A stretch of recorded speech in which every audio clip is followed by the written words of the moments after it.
വാളയാറിലെ ആൾക്കൂട്ട ആക്രമണത്തിൽ മരിച്ച രാംനാരായണൻ ബഗേലിന്റെ കുടുംബവുമായി റവന്യൂ മന്ത്രി കെ രാജൻ ഇന്ന് ചർച്ച നടത്തും. ആക്ഷൻ കൗൺസിൽ അംഗങ്ങളും ചർച്ചയുടെ ഭാഗമാകും. മന്ത്രി നേരിട്ട് ചർച്ച നടത്താമെന്ന ഉറപ്പിന്മേലാണ് ഇന്നലെ മോർച്ചറിക്ക് മുന്നിൽ നടത്തിവന്നിരുന്ന പ്രതിഷേധം അവസാനിപ്പിച്ചത്.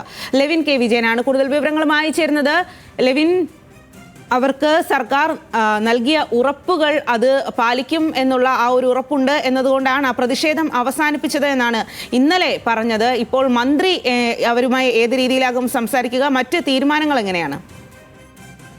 സ്വാതി, രാംനാരായൺ ബഗേലിന്റെ കുടുംബം ഇന്നലെ രാത്രി ഏറെ വൈകിയും പ്രതിഷേധം നടത്തിയിരുന്നു. പാലക്കാട് ആർഡിഒയും കളക്ടറും നടത്തിയ ചർച്ചയ്ക്കൊപ്പം തന്നെ Thrissur sub collector Akhil V മേനോനും ഇവരെ നേരിട്ട് കണ്ട് കാര്യങ്ങൾ ധരിപ്പിക്കാനെത്തിയിരുന്നു. എന്നാൽ രേഖാമൂലം ഒരു ഉറപ്പ് ലഭിക്കാത്ത പശ്ചാത്തലത്തിലായിരുന്നു ഇവർ രാത്രി വൈകിയും രാത്രി 12:30 വരെയുള്ള സമയത്ത് വലിയ പ്രതിഷേധത്തോടുകൂടി തന്നെ ഇവർ മോർച്ചറിക്ക് മുൻപിൽ കുത്തിയിരിക്കുകയായിരുന്നു ഉണ്ടായിരുന്നത്. ഇവർ പ്രധാനമായും മുന്നോട്ട് വെച്ച ആവശ്യങ്ങളെല്ലാം തന്നെ സർക്കാർ പരിഗണിക്കുകയും പ്രശ്നം പരിഹരിക്കുമെന്ന് ഉറപ്പ് നൽകിയതുമാണ്. പക്ഷേ രേഖാമൂലം ഇവർക്ക് ഉറപ്പ് ലഭിച്ചില്ല. അതുകൊണ്ട് തന്നെ പ്രതിഷേധം തുടരാനാണ് ബന്ധുക്കൾ തീരുമാനിച്ചത്. 25 ലക്ഷം രൂപ നഷ്ടപരിഹാരം നൽകുന്നതിനൊപ്പം തന്നെ SC/ST അട്രോസിറ്റി നിയമപ്രകാരം കേസെടുക്കുകയും IPS ഉദ്യോഗസ്ഥന്റെ നേതൃത്വത്തിൽ സ്പെഷ്യൽ ഇൻവെസ്റ്റിഗേഷൻ ടീമിനെ നിയോഗിച്ചുകൊണ്ട് ഈ കേസിൽ അന്വേഷണം നടത്തുകയും ചെയ്യുമെന്നുള്ളതായിരുന്നു ഇന്നലെ പാലക്കാട് RDO നടത്തിയ ചർച്ചയിലും തുടർന്ന് കളക്ടർ ഫോണിൽ സംസാരിച്ചും ഇവർക്ക് നൽകിയ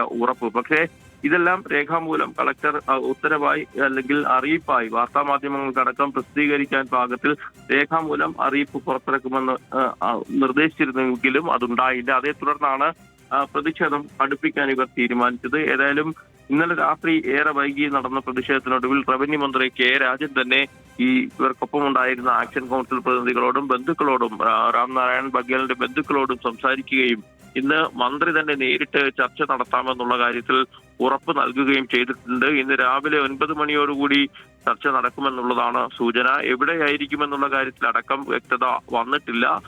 പക്ഷേ പ്രതിഷേധം ഇക്കാര്യത്തിൽ സർക്കാർ വ്യക്തമായ ലഭിക്കാതെ അവസാനിപ്പിക്കേണ്ട എന്നുള്ള നിലയിലേക്കാണ് കാര്യങ്ങൾ എത്തുന്നത്. അതുകൊണ്ട് തന്നെ താൽക്കാലികമായി ഇവർ ഇന്നലെ രാത്രി സമരം അവസാനിപ്പിക്കുകയും ഇന്ന് തുടർന്ന് നടപടികളുമായി മുന്നോട്ട് പോകാൻ തീരുമാനിക്കുകയുമായിരുന്നു. സ്വാതി.